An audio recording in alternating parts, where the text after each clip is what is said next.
কয়টা? 114টা সূরায় আল্লাহ সুবহানাহু ওয়া তাআলা 25 জন নবীর নাম উল্লেখ করেছেন। কয়জন নবীর নাম? আমার কথা কি বুঝতে পারছেন? 25 জন নবীর নাম।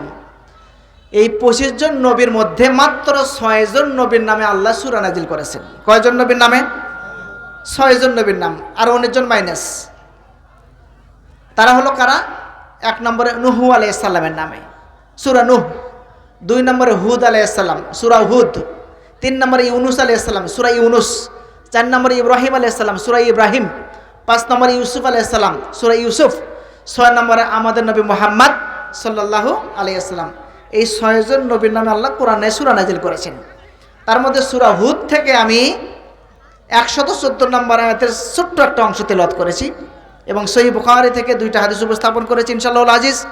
এই আয়াতের খণ্ডকে এবং হাদিসকে কেন্দ্র করে আলোকে বিষয়ভিত্তিক কিছু কথা বলার প্রয়াস পাবো ইনশাআল্লাহুল আজিজ। আজকে বক্তব্যের বিষয় পাপ মোচনের উপায়। আমরা প্রতিদিন ছোট না ছোট, বড় না বড় কোনো পাপ করে থাকি, কথা বলেন ঠিক কিনা? পাপ আছে না আমাদের জীবনে? পাপ আছে কিনা?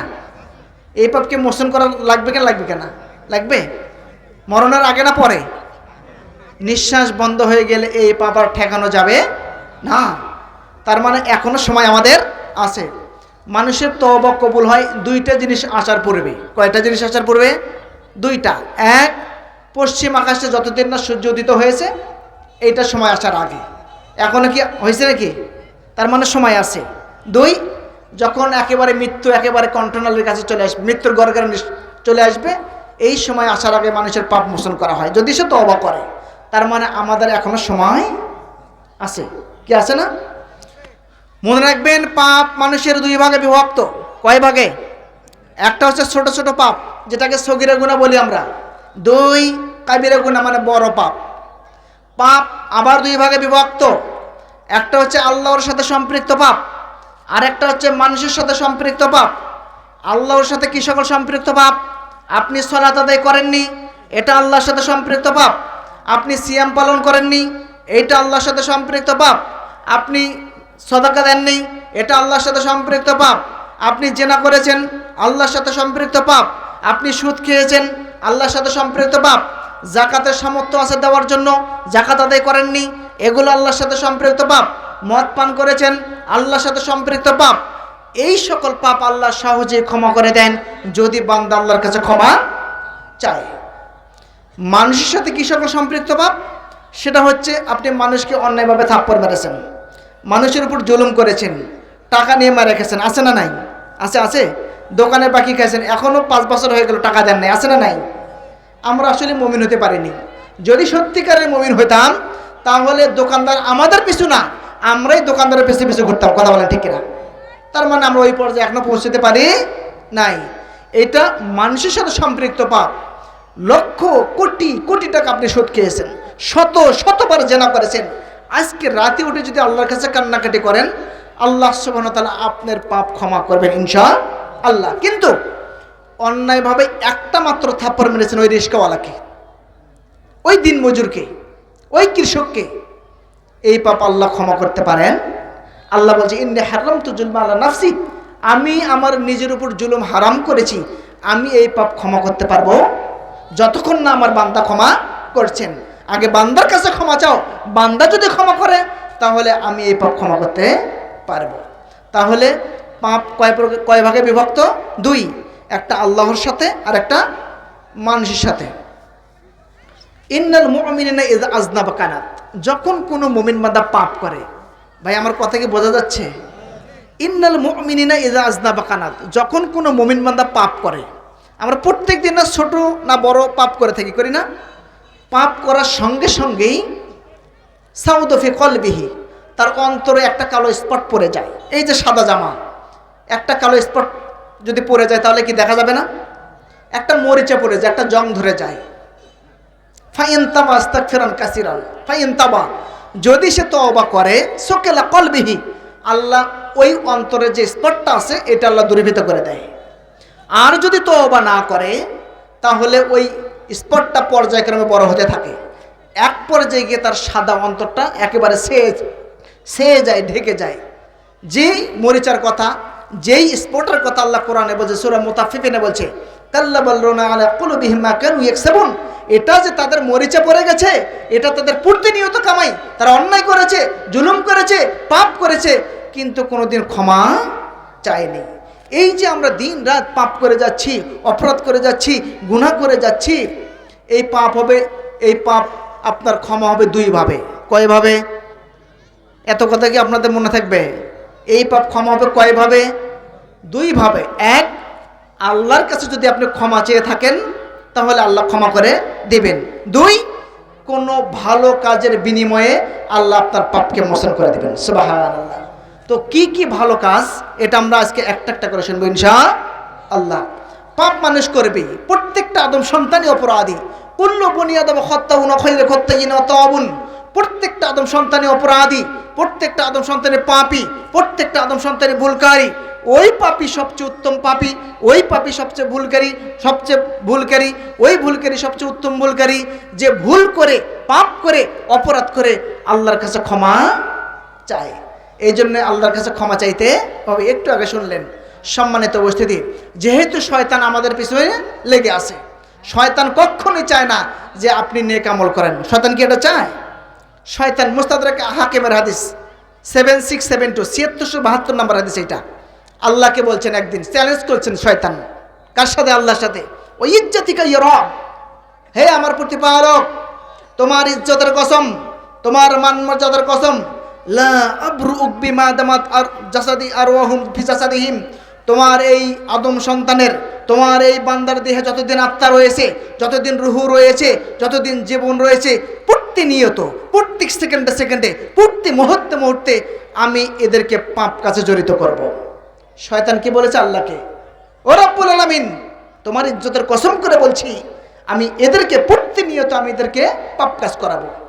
ফাকাল রব্বু আজ্জা ওয়া জাল্লা, আল্লাহ সুবহানাহু ওয়া তাআলা বলছেন, ও ইজ্জতি ও জালালি ও ইরতিফাইল মাকানি, শয়তান তুইও শুনে রাখ, আমার ইজ্জতের কসম, আমার মান মর্যাদার কসম, আমার সুমহান অবস্থানের কসম, লা আযালু আগফিরুল্লাহুম মাস্তাগফিরুনি, ওই বান্দা যদি পাপ করে আমার কাছে ক্ষমা চাইতে থাকে, আমি বারবার ওই বান্দাকে ক্ষমা করে দেব।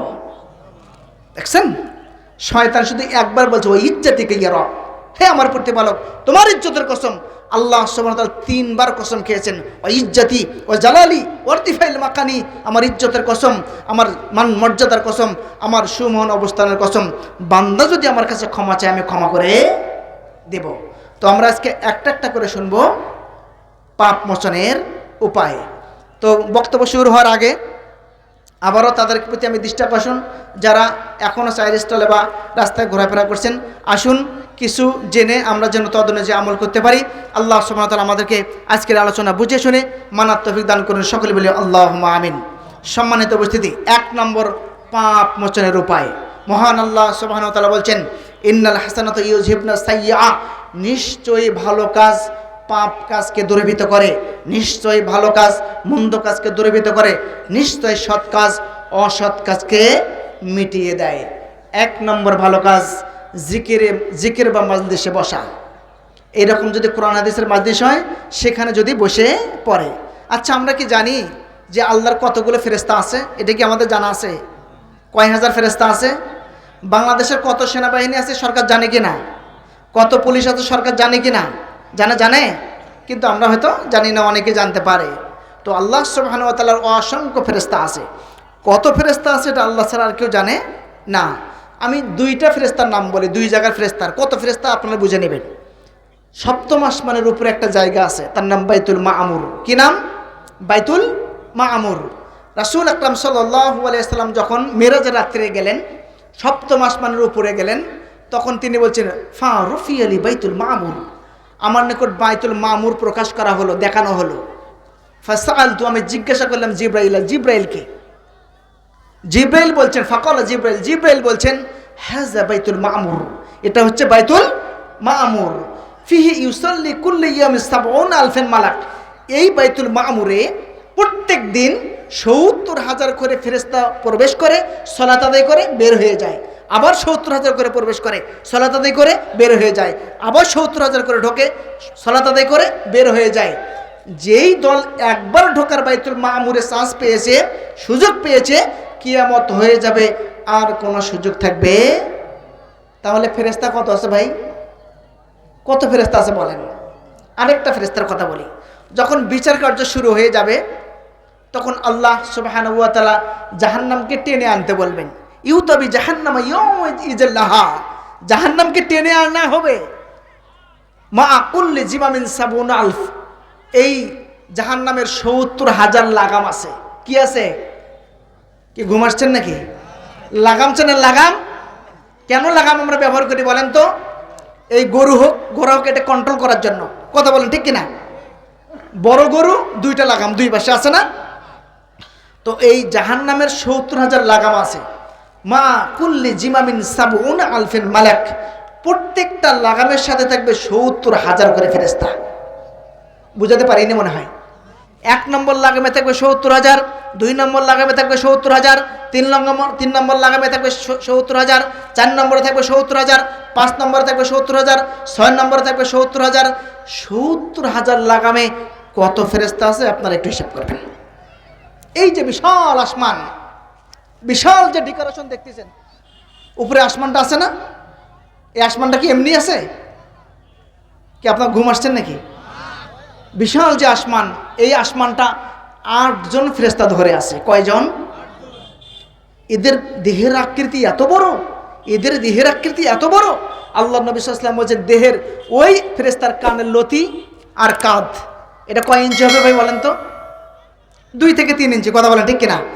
ওই এক একটা ফেরেশতার দেহের আকৃতি এত বড়, দ্রুতগামী ঘোড়া যদি ৭০ বছর যায় এই কাঁধ ফুরাতে পারবে না। সুবহানাল্লাহ। তাহলে কত বড় বলেন? কানের লতি থেকে কাঁধ পর্যন্ত যদি হয় ফেরেশতার আকৃতি এত বড়, তাহলে পুরো দেহ কত বড় বলেন? এই পৃথিবীতে যদি নেমে আসে, এই পৃথিবীতে তার শরীর আটবে না। এইরকম পৃথিবীর দরকার হবে ২টা। কয়টা? ২টা বা তার চেয়েও বেশি। তাহলে ৮ জন ফেরেশতা যদি এই পৃথিবীতে নেমে আসে, এইরকম পৃথিবীর দরকার হবে ১৬, এর চেয়েও বেশি। আরও অনেক ফেরেশতা আছে। আরেকটা ফেরেশতার কথা বলি। আরেক দল ফেরেশতা আছে, তাদের কাজই হচ্ছে সারা পৃথিবীটা বিচারণ করে বেড়াবে, ঘুরে বেড়াবে, দেখাশোনা করবে। কি দেখবে? কোথায় কোরআনের কথা হয়, কোথায় হাদিসের কথা হয়, কোথায় আল্লাহ এবং তার রাসূলের কথা হয়। যেখানেই দেখে কোরআনের কথা হচ্ছে, হাদিসের কথা হচ্ছে, ইসলামের কথা হচ্ছে, সেখানেই তারা ঘিরে নেয়। এক পর্যায়ে গিয়ে আল্লাহর সাথে কথোপকথন হয়, মানে আলাপচারিতা হয়, আলাপ হয়। আচ্ছা বলেন তো, আল্লাহ জানে কি না যে ওই ফেরেশতারা কোথা থেকে আসলো? এটা জানে কি না? জানে। তারপরে জিজ্ঞাসা করে, ফাইউস আলহুমুল্লাহু ওয়া হুয়া আলাম।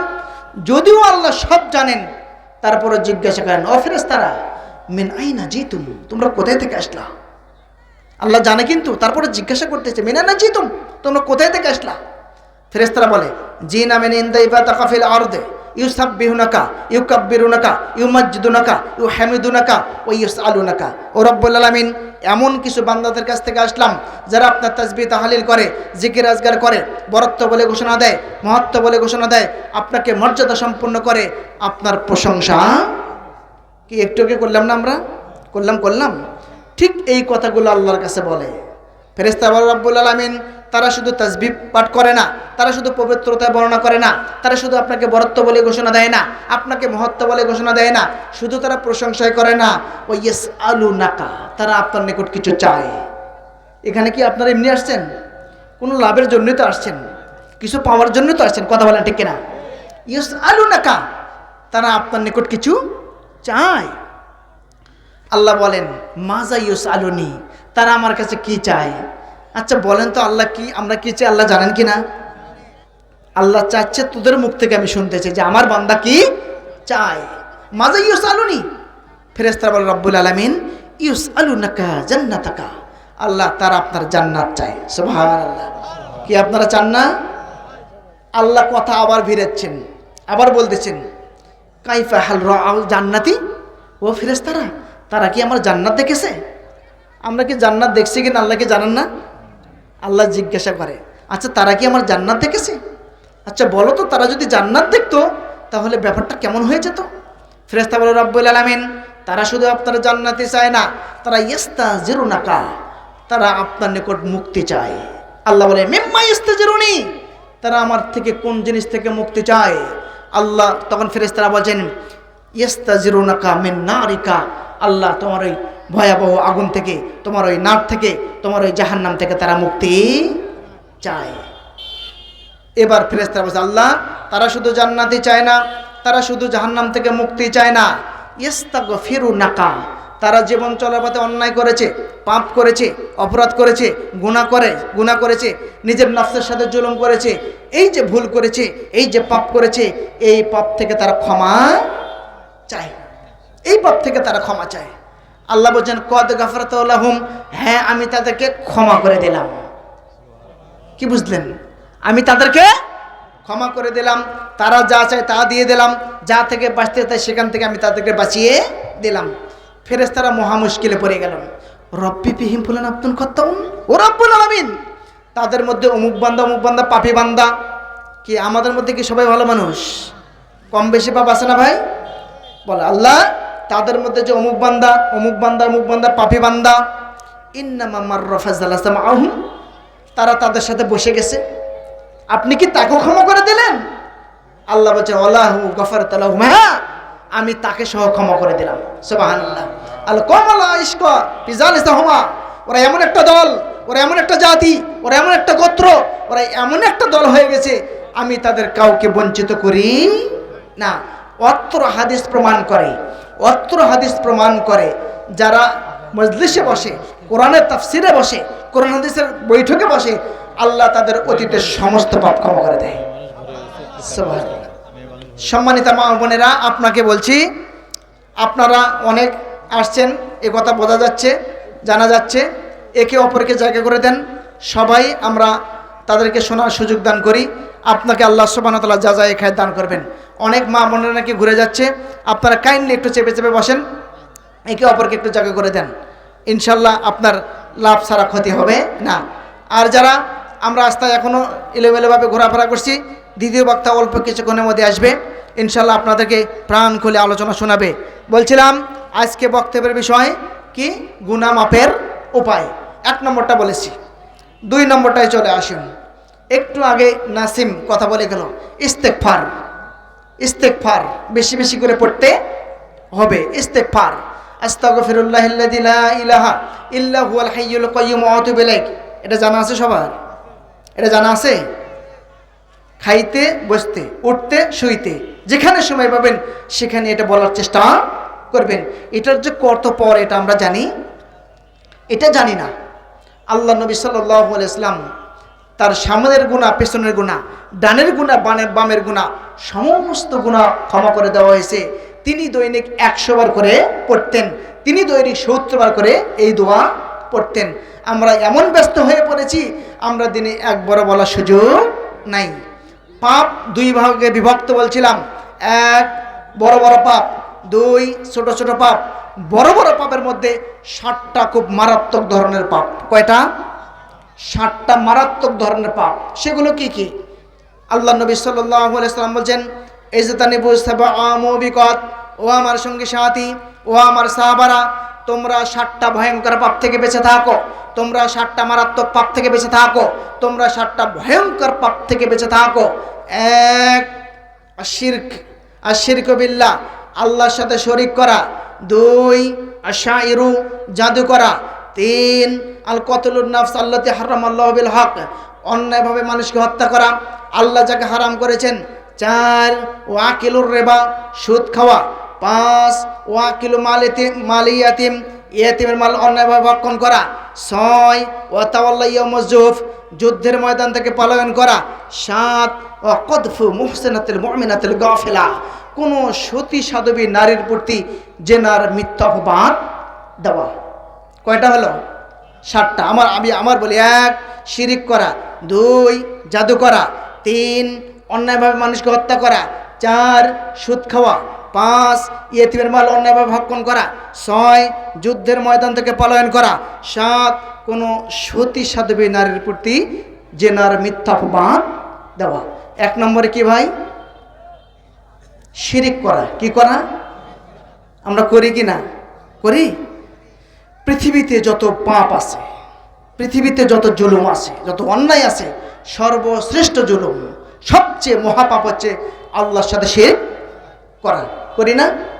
এখান থেকে বাড়িতে গিয়ে যখন দেখবেন আপনার মোবাইলটা নাই, তখন কি করবেন? অনেক খোঁজাখুঁজি পরে সকালবেলা যাবেন গণকের বাড়িতে, মাদানের বাড়িতে। কি যাবেন না? যাবেন। কি করলেন আপনি? শুধু মাদানের বাড়িতে গিয়ে যদি শুধু বলেন যে আমার এই জিনিসটা হারাইছে, শুধু এতটুকুই বললেন, আর কিচ্ছু না, যে আমার এইটা হারাছে। আল্লাহ নবী সাল্লাল্লাহু আলাইহি ওয়াসাল্লাম বলছেন, লাম তুকাব্বালহু সালাতান 40 লাইলা, ওই ব্যক্তির 40 দিন সালাত কবুল হবে। আজকে কয় তারিখ? 26 তারিখ। ডিসেম্বরের 26 তারিখ, জানুয়ারি 26, আবার ফেব্রুয়ারির 6 তারিখের পরে আপনার সালাত কবুল হতেও পারে, নাও পারে। আর যদি তার বলা কথা কেউ বিশ্বাস করে, জ্যোতিষী যা বলল, মাদান্নি যা বলল, ওই গণক যা বলল, এইটা বিশ্বাস করে, আল্লাহ নবী সাল্লাল্লাহু আলাইহি ওয়াসাল্লাম বলেন সে অস্বীকার করলো পবিত্র কোরআনুল কারীমকে। ঈমান আছে ভাই? ঈমান তার নাই। বাচ্চা কাঁদতেছে, চুপ হচ্ছে না। কি করবেন? পরের দিন ওই হিন্দু পাড়া যায় একটা তাবিজ নিয়ে এসে লাগাই দিবেন। কি করলেন আপনি? শিরিক করে বসলেন। এটা এমন একটা পাপ, আল্লাহ বলেছেন ইন্নাহু মান ইউশরিক বিল্লাহ ফাকাদ হারামাল্লাহু আলাইহিল জান্নাহ, নিশ্চয়ই যারা শিরিক করে তাদের জন্য জান্নাত হারাম, এদের থাকার জায়গা জাহান্নাম। আমা ওয়াহুন নার ওয়া লিল জালিমিন মিন আনসার, আর এই জালিমদের কোনো সাহায্যকারী থাকবে না। সূরা আনআম বাড়িতে খুলে দেখবেন 83, 84, 85, 86, 87, 88 নম্বর আয়াত পর্যন্ত আল্লাহ 18 জন নবীর নাম উল্লেখ করেছেন। 18 জন নবীর নাম। প্রথমেই বলছি, পবিত্র কোরআনে 25 জন নবীর নাম আছে। কয়জন নবীর নাম আছে? এই সূরা আনআমে এই 4-5টা আয়াতে 18 জন নবীর নাম উল্লেখ করে বলছেন লাউ আশরাকুল হাবিতা আনহুম মা কানু ইয়ামালুন, তারা যদি শিরক করে তাহলে তাদের আমল বাতিল বলে গণ্য হবে। শুধু তাই নয়, ও মুহাম্মদ সাল্লাল্লাহু আলাইহি ওয়াসাল্লাম, লাইন আশরাকতা লাইয়াবাতান্না আমালুক ওয়া লা তাকুনান্না মিনাল খাসিরিন, যদিও আপনিও আমার সাথে শিরক করেন, আমার সাথে অংশীদার স্থাপন করেন, তাহলে আপনারও আমল বাতিল বলে গণ্য হবে। শুধু তাই নয়, ওয়া লা তাকুনান্না মিনাল খাসিরিন, আপনি ক্ষতিগ্রস্তের অন্তর্ভুক্ত হবেন। আপনি কত পাপ করেছেন? কি রকম আপনি পাপ করেছেন? আসমান পর্যন্ত কি ঠেকছে আমাদের পা? মনে হয় তো না। আল্লাহ সুবহানাহু ওয়া তাআলা বলেন, ক্বাল আল্লাহু তাআলা, হাদিসে কুদসিতে বলেন, ইয়া ইবনে আদম, হে আদম সন্তান, ইন্নাকা লাউ দাওয়াতানি ওয়া রাজাওতানি, ও আদম সন্তান, আমাকে ডাকো, আমার নিকট ক্ষমার আশা রাখো, আমার নিকট ক্ষমার আশা রাখো, গাফিরতু লাকা, আমি তোমাদেরকে ক্ষমা করে দেব, মা কানা ফিকা ওয়ালি, ক্ষমার ব্যাপারে আমি কাউকে পরোয়া করি না। আবার আল্লাহ বলছে, ইয়া ইবনে আদম, হে আদম সন্তান, লাউ বালাগাত জুনুবুকা আনানাস সামাই, তোমরা পাপ করতে করতে করতে করতে আসমান পর্যন্ত পৌঁছে ফেলেছো, এত পরিমাণ পাপ করেছো, এত পরিমাণ পাপ করেছো, আসমান পর্যন্ত পৌঁছে গেছে, আর কোনো জায়গা নাই। সুম্মা আস্তাগফিরতানি, অতঃপর যদি আমার কাছে ক্ষমা চাও, গাফরিতু লাকা, আমি তোমাদের আসমান পর্যন্ত পাপ ক্ষমা করে দেব। মা কানা ফিকা ওয়ালি, আমি ক্ষমার ব্যাপারে কাউকে ধারধারি না, আমি ক্ষমার ব্যাপারে কাউকে পরোয়া করি না। আবার বলছেন, ইয়া ইবনে আদম, হে আদম সন্তান, ইন্নাকা লা আতাইতুকা বিকুরাবিল আরদি খতাইয়া, তোমরা পাপ করতে করতে করতে করতে আসমান পর্যন্ত পৌঁছাইছো, এই দিকে পৃথিবী ভরিয়ে ফেলেছো। পৃথিবীতে এমন কোনো জায়গা নেই যে তোমার পাপ নেই। এত পরিমাণ যদি পাপ করো, সুম্মা লাকিতু লা তুশরিক বিশাইয়া, যদি শিরিক গুনাহ না করো, শিরিকের পাপ যদি না থাকে, লা আতাইতানি বিকুরাবিহা মাগফিরাতুন, আমি পৃথিবী সমান ক্ষমা নিয়ে তোমাদের নিকট উপস্থিত হয়ে তোমাদের পৃথিবী সমান পাপ আমি ক্ষমা করে দেব। কি করেছেন? পৃথিবী সমান পাপ করেছেন? শিরিক করবেন না।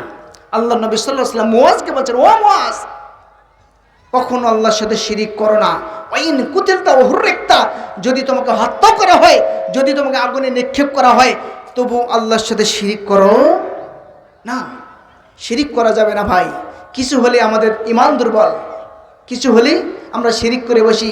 এগুলোর অনেক কথা আছে, শিরিকের কথা বললে 2-1 ঘন্টায় ফুরাবে না। বলছিলাম 7টা ধ্বংসাত্মক পাপের কথা বলছিলাম। তার 1 নম্বর হচ্ছে আল্লাহর সাথে শিরিক করা। 6 নম্বর পাপের কথা কি মনে আছে? নাই? মনে নাই?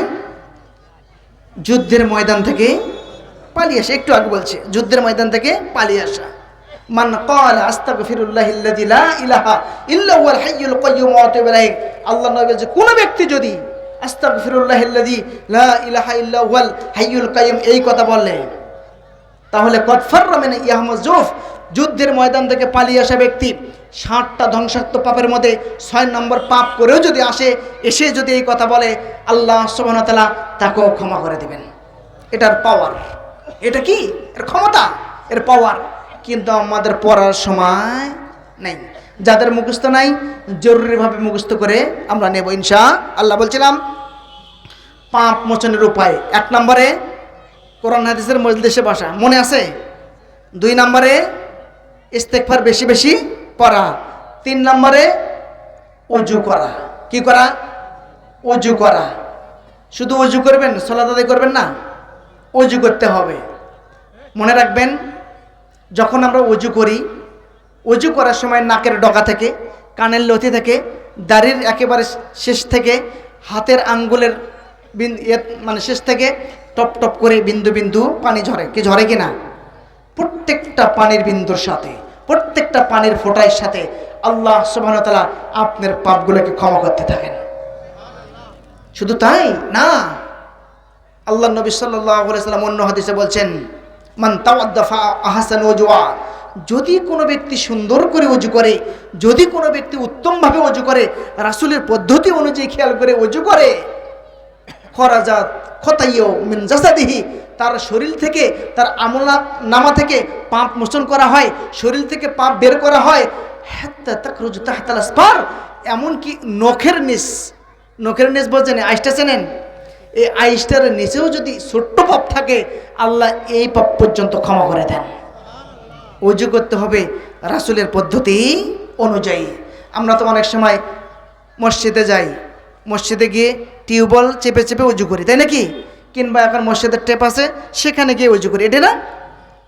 যদি আপনি মসজিদের টেপে ওযু করেন, টিউবওয়েলে ওযু করেন, আপনি নেকি পাবেন, ওযুর নেকি, আপনি নেকি পাবেন জামাতের নেকি, আপনি নেকি পাবেন সালাতের নেকি, আপনি নেকি পাবেন জিকির আজকারের নেকি। আর যদি ওই ওযু যদি আপনি বাড়ি থেকে করে যান, আমার কথা বোঝা যাচ্ছে? ওই ওযু যদি আপনি বাড়ি থেকে করে যান, আল্লাহ নবী সাল্লাল্লাহু আলাইহি ওয়াসাল্লাম বলছেন কি জানেন? মান খরাজা মিন বাইতিহি মুতাতাহহারা, যদি কোনো ব্যক্তি বাড়ি থেকে পবিত্র হয়ে যায়, বাড়ি থেকে ওযু করে বের হয়, ইলা সালাতি মাকতুবা, ফরজ সালাতের উদ্দেশ্যে মসজিদে গেলেন, বাড়ি থেকে একবারে পরিপাটি হয়ে ওযু করে সোনক্রিম লোশন মেরে মসজিদে গেলেন, এর নেকি এত নেকি, ফা আজরু কা আজরিল হাজির মুহাররম, ইহরামদারি হাজি যত নেকি পাবে, আল্লাহ রাব্বুল আলামিন আপনাকে তত নেকি দেবে। বোঝেন নাই কথা? আর একটু খুলে বলি, এখানে যদি কেউ হাজি সাহেব থেকে থাকে, যারা হজ করতে গেছে তাদেরকে বলছি আমি, তারা ভালো করে খেয়াল করবেন, হজের গুরুত্বপূর্ণ 3টা কাজ, অর্থাৎ ফরজ। হজের ফরজ কয়টা? 3টা। 1 ইহরাম বাঁধা, 2 তাওয়াফে জিয়ারত করা, 3 আরাফার ময়দানে অবস্থান করা।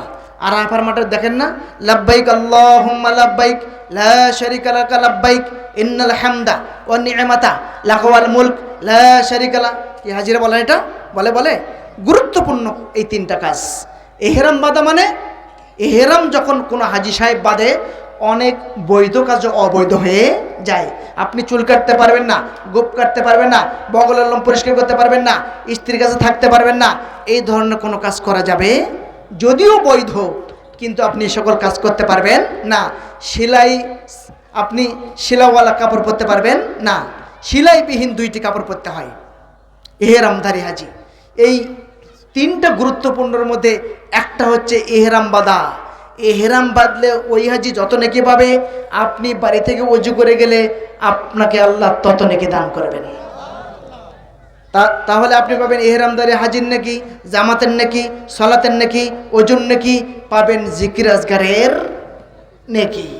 সম্মানিত উপস্থিতি, তাহলে বোঝা যাচ্ছে ওযু করতে হবে সুন্দর করে, ওযু করতে হবে রাসূলের পদ্ধতি অনুযায়ী। এরপরে আল্লাহ রাসূল সাল্লাল্লাহু আলাইহি ওয়াসাল্লাম কি আমাদের কি দেখছেন? আমাদের কি আল্লাহ রাসূল দেখছেন? কি দেখছেন? দেখেন নাই। সাহাবারা জিজ্ঞাসা করলো, ইয়া রাসূলুল্লাহ, ইয়া হাবিবাল্লাহ কাইফা তারিফু মাল্লাম তারা মিন উম্মাতিকা, পৃথিবীতে এখনো যারা আসে নাই আপনি তাদেরকে কিভাবে চিনবেন? আপনি তাদেরকে কিভাবে চিনবেন? আল্লাহ নবী বলেছেন গুররুন মুহাজ্জালুন বুলকুম মিন আসরিত তুহুর, যারা অজু অঙ্গ প্রত্যঙ্গগুলো যারা অজু করছে এই অঙ্গ প্রত্যঙ্গগুলো চকচক করবে, ঝকঝক করবে, উজ্জ্বলতা প্রকাশ পাবে। এই হাতের আঙ্গুলগুলো উজ্জ্বলতা প্রকাশ পাবে, কবজি পর্যন্ত উজ্জ্বলতা প্রকাশ পাবে, পায়ের টাকনা পর্যন্ত উজ্জ্বলতা প্রকাশ পাবে, মুখমণ্ডল উজ্জ্বলতা প্রকাশ পাবে। আল্লাহ নবী সাল্লাল্লাহু আলাইহি ওয়াসাল্লাম বলেন আমি এটা দেখে তাদেরকে আমি চিনতে পারবো। এখন আল্লাহ নবী সাল্লাল্লাহু আলাইহি ওয়াসাল্লাম আমাদেরকে চিনুক, আমরা চাই কি না? চাই। চান? যদি আপনাকে নাই চেনে তাহলে আপনার প্রতি কেমনে সুপারিশ করবে না। যদি আল্লাহর নবীকে আপনি পরিচয় দিতে চান তাহলে ওযু করতে হবে। শুধু কি ওযু করলে শেষ? সালাত আদায় করবেন না? হ্যাঁ, বোনাপাড়া মাঝে মাঝে দেখায় বড় একটা বালতির সাথে ছোট্ট একটা মগ ফ্রি দেয় না? এখন আপনি যদি যা বলেন ভাই আমার বড় বালতির দরকার নাই, ওই ফ্রি মগটা আমাকে দেন, আপনার মায়ের আছে কি না? এখন পাগল আসছে রে, এই ফ্রি বালতি খেলে নিবে যাচ্ছে।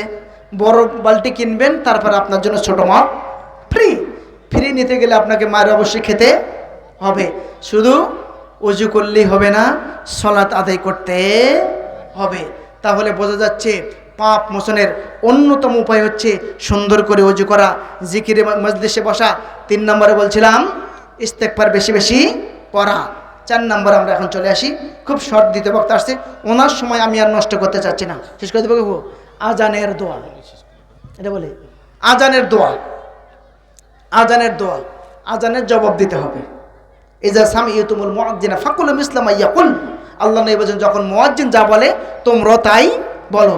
মুয়াজ্জিন যখন বলে আল্লাহু আকবার, তখন তোমরাও বলো আল্লাহু আকবার। যখন মুয়াজ্জিন বলে আশহাদু আল্লা ইলাহা ইল্লাল্লাহ, তখন তোমরাও বলো আশহাদু আল্লা ইলাহা ইল্লাল্লাহ।